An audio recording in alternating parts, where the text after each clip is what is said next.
Today's topic is breaking down barriers, analyzing Active Directory security across industries. In this talk, we will use real-world data and statistic analysis to show the current state of Active Directory security from Blue Team's perspective. And start to introduce ourselves. And I'm Gary Sun. Currently, I'm a senior software development engineer at CyCraft Technology. And I focus on identity security research. And I have spoken at many international conferences, such as Sense Blue Team. Hello, everyone. This is Vivian, also as a detection and response analyst at CyCraft Technology in Taiwan.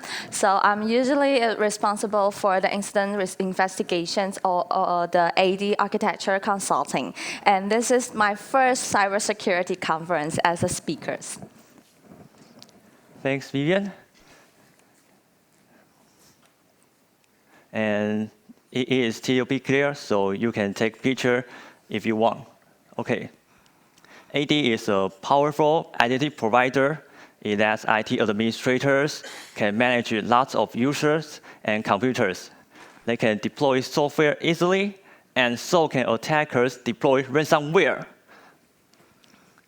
That's why AD is a popular target for attackers. It shows the importance of AD security for enterprises. We wonder about the current state of AD security. I would like to share some statistic data for you. According to DevCore, a famous red teaming corporation in Taiwan, they found in 2024, 72% of AD are successfully compromised by red team activities. It's a high successful rate. And from Blue Team perspective, we found in 2024, it only takes 3.5 days to take over AD for attackers from initial access. It's quite short, right? These statistics show the fragile state of Active Directory security implementation among organizations. We want to understand the shortcomings of AD security implementations. So we analyze the AD security implementations among organizations. So we simply divide AD security into permission settings and expert rules. The first one is permission settings. We need contextual information to judge if permissions are overgranted. For example, a group can control tier 0 via generic all permissions. We need to know the purpose of that group. Are all members well-known administrators in that group? And second is expert rules. It's easy to identify some risks, such as domain users can controlling tier 0. So next, as we mentioned before, we need contextual information to judge if permissions are overgranted. Vivian will introduce industry-specific AD structures and permission settings for us. So let's welcome Vivian. Okay. Hello, everyone. Thanks for Gary's introductions. So we have analyzed over 100 of Active Directory domains in Asia, which including the finance sectors, healthcare, governance, manufacturers, semiconductors, and technology. Six industries in total. Well, due to the similar IT operationals of healthcare and government, therefore, we will bundle them in together. In addition, the boundaries between manufacturers, semiconductors, and technology become increasingly blurred. Therefore, we will combine these three industries into a single group. This is as a result, our analysis will divide it into three different sectors, which is the finance sectors, public service sectors, and the high-tech sectors. So Let's look at the first sectors. We were going to introduce a little bit of the architectures based on these three industries. Let's talk about the finance sectors first.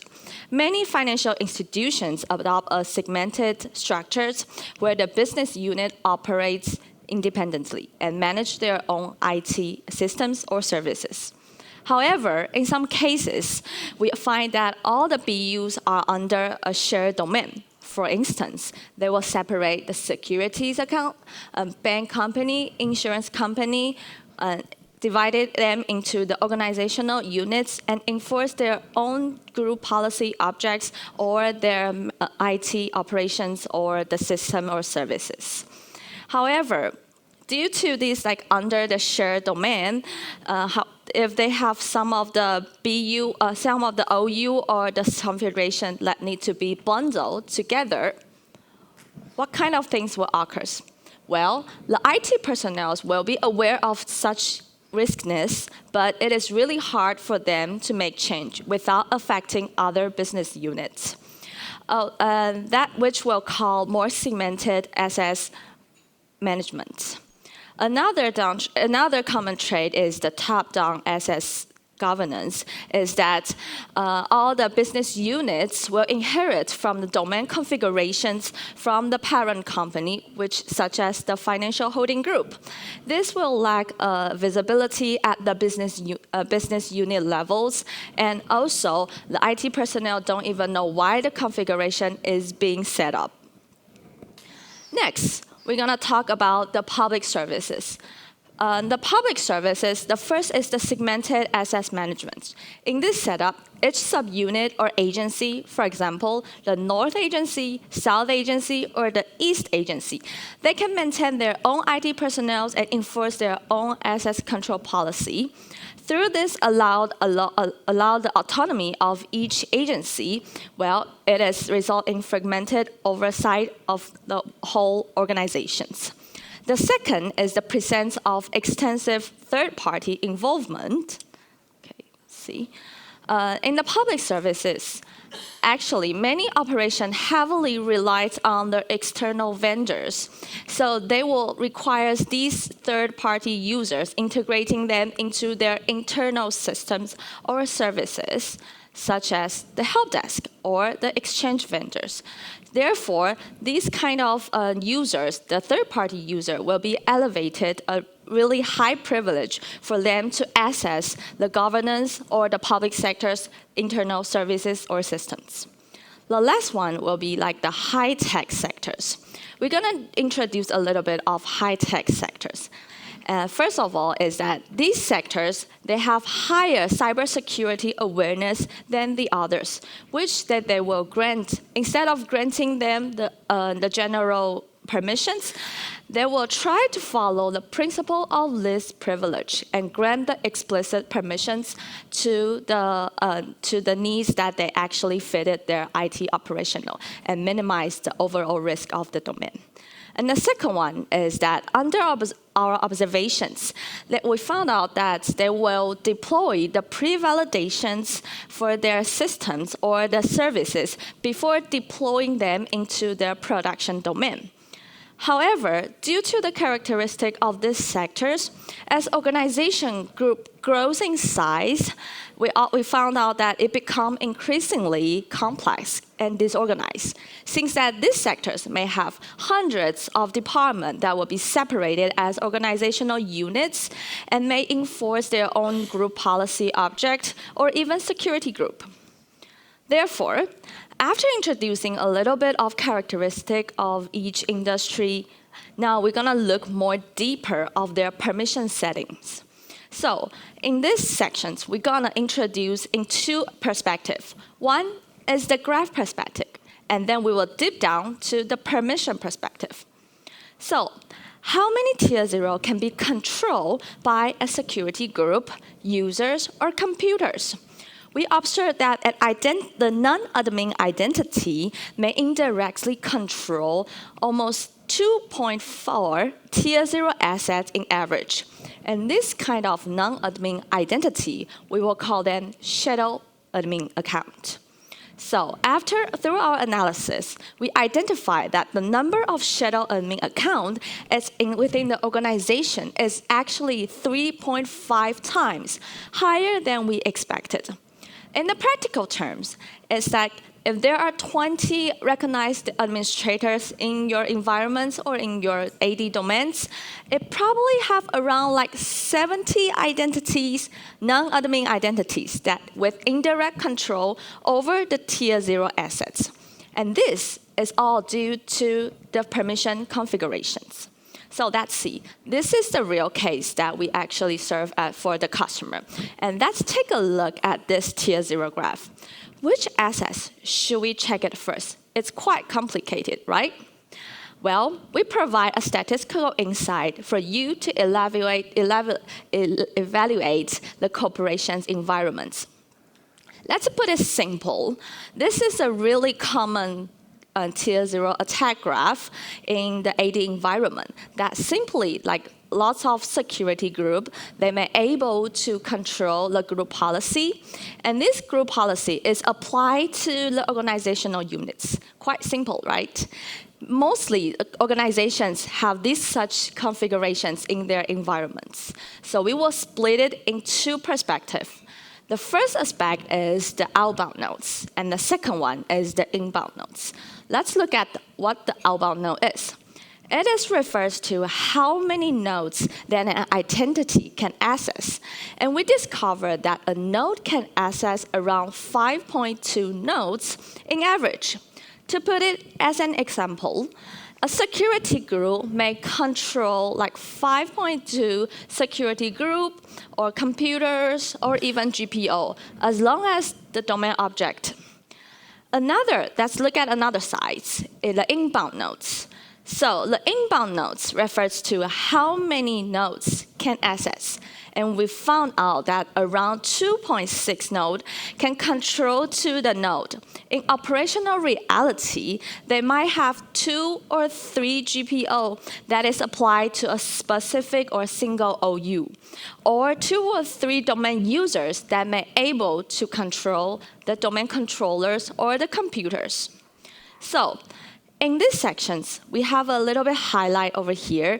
We provide a statistical data for you as a benchmark, and then so the corporation may able to continuously inventory their tier 0 graph, average of inbound, outbound nodes, and of course, their shadow admin counts. And the maximum inbound or outbound nodes can actually be an indicator for the corporation to see the configuration issue and for the corporations to pay attention to. And next, after talking about the graph perspective, we're gonna go in another side for the permission perspective.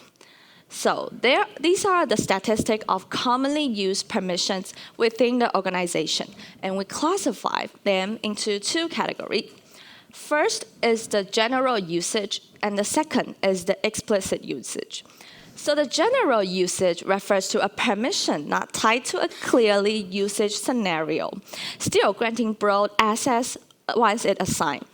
In other words, the context of this the usage is really unclear, but the access is effectively enabled as long as the permission is assigned. As for the explicit usage, it refers to more specific or elevated privilege. For example, the permissions of force change password. It is clearly that you can help other person or help other object to change their password. So we can find out that over 50% of the domain adopt the full control permission. That is really high rates. Like everyone knows, like probably the full control, you can do everything. But still, there are 50% of domain do these kind of permission configurations. We deep down into different industry, and we actually figure out that almost 76% of domain in finance sectors, they really adopt the generic all in their domain. And another 3, we can see that over here, the similarity percentage of write DACL, write owners, and generic write are closely to the same. So we will take a look at how this configuration reflects different operational scenarios behind the permissions assignment. So we have the top 4 configuration scenarios. First of all is the joint domain group that may have full controls to the tier 0 assets, which may include the domain admin, DC, CA, or domain itself. And the second one is for the combinations of the write DACL, write owners, or the generic write. The third one is simply users, IT admin users, or IT members that may have full control to these tier 0 assets. And the last one is the permissions of write account restrictions. So let's take a look at the first scenario. So in this group, most of the corporation will add the IT personnel to the group called joint domain group. And this group is granted full control over these tier 0 assets, so that this group may able to modify the group members, modify the permissions of other configurations, or even all the configuration on DC or domain. And similar function of this group, for example, the remote desktop user, unlock group, or AD members. And we have observed that this kind of scenario is the most common configurations in the overall. And the second one is more like a composite permissions for the tier 0 assets. These combinations including the write DACL, write owners, and the generic write. So let's take a look at what these 3 permissions can do. The first one, the write owners, it can take the ownership of the other object. As for the write DACL, it may modify the permissions of the other object. And for the generic write, they can change some of the key attributes of the object, which can perform the persistencies or the lateral movements. So after introducing this 3 permission, does it write DACL plus write owners plus write generic write equals to the full control? Well, it is enough for these objects to take over the tier 0 asset. Let's come to the third scenario, is that the IT or AD admin users, they have full control to the tier 0 assets. This is usually happens in the small or medium-sized enterprises, which that they are lack of a dedicated cybersecurity team or IT service team, so that the IT staff need to juggle with multiple roles, including AD management and the security. So in this kind of scenario, one admin can do everything. The other scenario is that in public services, we often grant some of the external vendors or external users such great permissions for them just to simplify the operational management, such as the help desk or the exchange services. The fourth one is the permissions of write account restriction. Well, instead of comparing to the above 3 scenarios that I just mentioned, the permissions of write account restrictions is more restricted permissions than the other full control permissions over domain admins or DC, which is applied when the employee needs to add other members or computers to the domain, or to modify some of the specific account restrictions. For example, the logon hours of the co-workers or the workstations restrictions. And this kind of scenario of setting up frequently seen in high-tech and the finance sectors. So the above 4 are the top configuration scenario we have seen and we observed during these 100 of domain in the Asia. And however, we have found these kind of 2 other permission setup is quite interesting for us. So we're gonna take a look. The first one is the failover cluster configurations. So the failover cluster configuration is established for the disaster recovery or the continuous availability of file share storage for some services or application, such as the Hyper-VM or the SQL. However, most of the corporations will set up for the failover cluster computer having full controls over the DC or the domain admin. However, we look into the Microsoft documents, and we found out that what the Microsoft document tells us is that you have to give the permissions of cluster accounts to the failover clustering computer, a permissions of create computer object, or even you have to disable the cluster account and granting full control to the failover cluster computer itself, instead of granting them to the DC or the domain itself. And this kind of scenario and setup is often seen in the high-tech sectors and the finance sectors. And the last one is the GPO configurations. Most of the corporations will bundle some of the IT personnel or AD members into a single group, and we will call that group like a GPO setup or a GPO members. So the purpose of this group is to modify the GPO settings, review the GPO, or link the GPO to other business unit or other domains. So we can see that such group may probably have the permission of write GP link to the domain. And this kind of permissions may able to modify which GPO can actually apply to the domain. Or this group will have like the generic write permissions for this group to edit the specific GPO, which this GPO may apply to the domain or the critical OU, which contains the DC or the domain admin. So this kind of setup we often see in the finance and the public sectors. So the above all are the permissions and the graph perspective during the different kind of industry and its characteristic. Now we will have Gary to introduce the AD security within the expert rules. Okay, thanks, Vivian. Next, we will discuss from two dimensions, misconfiguration and account security settings. So let's discuss about misconfigurations. Everyone is an administrator is the worst case scenario for permission settings. Once attackers breach the domain, they instantly gain full control over the entire domain.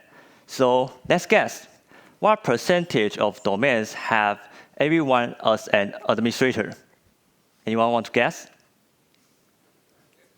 10? Guess higher. 20. That is very, very close. The answer is 22%. Oh, it's really striking, right? Huh. So let's dig into the reasons. 4% are due to misconfiguration. For example, the domain users group is a member of account operator. And 90% are due to ESC problems. For example, the domain users group can enroll a ESC1 certificate template. Most of them are due to ESC problems. So let's look into it. We only consider environments with ADCS, and we only focus on ESC1, ESC2, and ESC4. We found that up to 52% have ESC issues. It seems that IT administrators are not familiar with ADCS configurations. Approval requirement and authorized signature require our ADCS hardening mechanism. You can see that a high percentage of environments adopt this mechanism, hardening mechanism. Although they try to enhance ADCS security, they still suffer from ESC due to insufficient hardening adoptions. And next, we found that 66% use not-recommended groups. And so what are not-recommended groups? According to Microsoft documents, they list not-recommended groups, such as the account operator group. They may have more permissions than you expect. For example, the account operator group You might think the account operator group is only used to manage normal users, but it can also reset administrator passwords. Therefore, as a best practice, you should leave this group empty. We observe it is a common setting, and I wonder why. So I look into the website. One day I found a post. A person asked, what kind of privilege should be given to HR to add a new employee? And a comment recommending that HR should be added to the account operator group. Seriously? Yeah. Are you sure about that? And fortunately, if you ask GPT, it will give you a correct answer.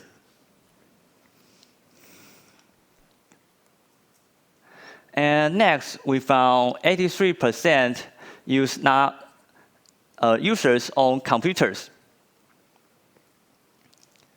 When a computer is joined to a domain, the identity who performs the action will automatically own that computer.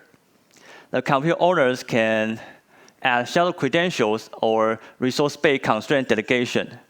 These permissions seem minor, but it can be abused by some local privilege escalation tools like KRB-RedUp. And as a best practice, computer ownership should belong to default admin groups like the domain admin group. And next, this part, we are going to discuss account security setting. First, I want to discuss about the service account usage. It is very common for organizations to use user account as a service account. User accounts with service principal names can be vulnerable to password cracking. So you should use managed service account instead of user accounts. And of course, you can set a very strong password to mitigate the risk. And again, in this case, we found that the hardening adoptions are insufficient also. You can see that 38% in finance sector have managed service account, and up to 86% suffer from corrupting. And next, I would like to discuss delegation. Unconstrained delegation is a legacy feature in AD. Unconstrained delegation enable machine will store authenticator TGT in memory. It poses a risk that TGT might be stolen by attackers. In general, if an organization have obsolete servers, that means there are still EOS servers running in your domain. You might also have unconstrained delegation enabled machines for compatibility. The interesting thing is, you can see that, you can see that up to 86% of finance sector have obsolete servers, but only 10% have unconstrained delegation enabled servers. The finance sector have aware of this situation, and moreover, up to 33% adopt no delegation hardening. And that's today's takeaway. Organizations should use these privilege configurations under any scenario. Use explicit permission like create accounts rather than generate permissions, such as generic right. From the statistic, ESG problems are still severe, so if there's ADCS in your domain, you should check ESG issues first, because they can lead to a situation where everyone is an administrator. And next, Tier 0 attack graph analysis can help organizations to measure their attack surface. First, beware of the third-party permissions. Second, hardening and risk elimination are two things. You have to make sure your hardening adoptions are sufficient. And last, you should continuously compare data. Compare data. Oh, thank you. Compare data helps organizations understand their attack surface. If an indicator we have presented today, like the number of shadow admins, dramatically grow, you can check the maximum inbound or outbound nodes to see if there's a permission setting issues. And that's all for today. Thank you for listening. Please feel free to ask questions.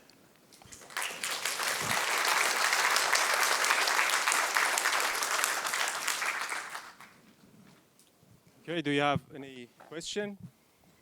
If there are mics there. Yeah. Any question from audience? Well, one question.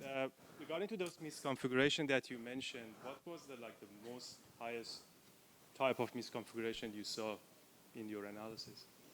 Yes, due to our analysis, we found out that the full control permissions is actually the highest permissions that have been set up in the overall AD domains.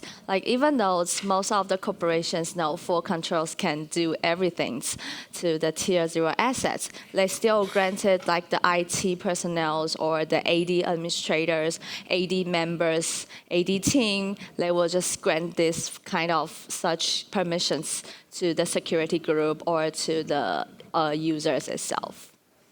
It's not secure, but it will definitely work for your service. Yes.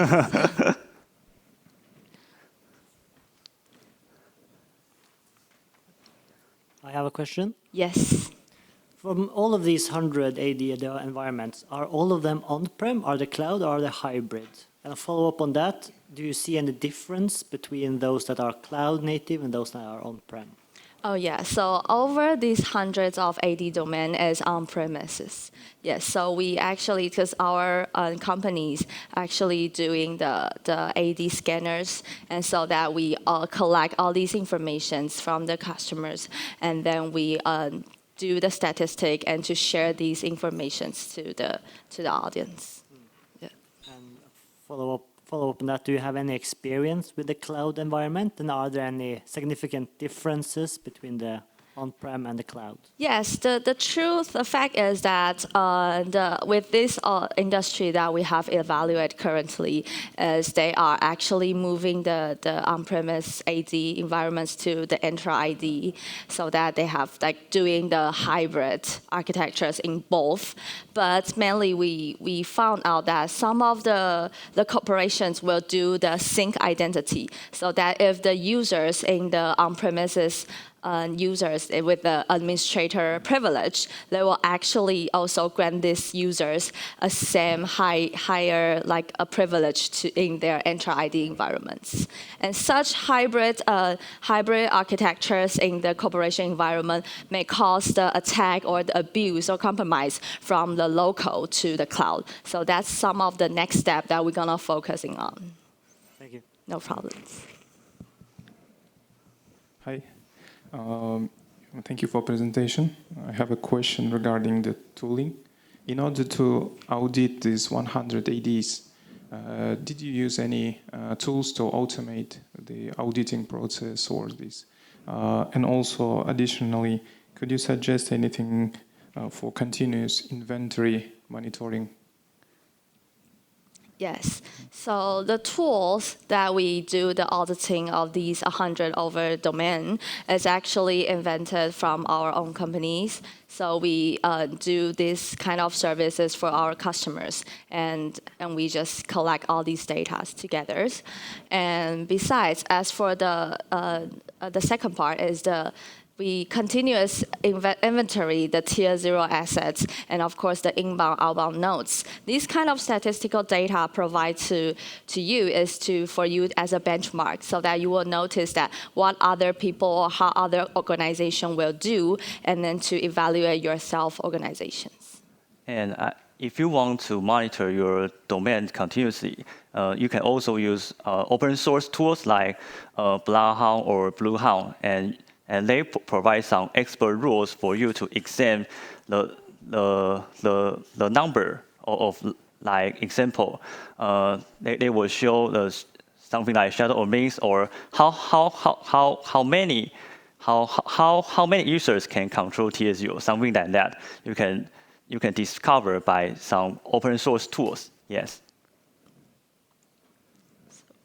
All right. Any more question? No. But before we leave here, first of all, let's just put our hands together for Vivian and Gary.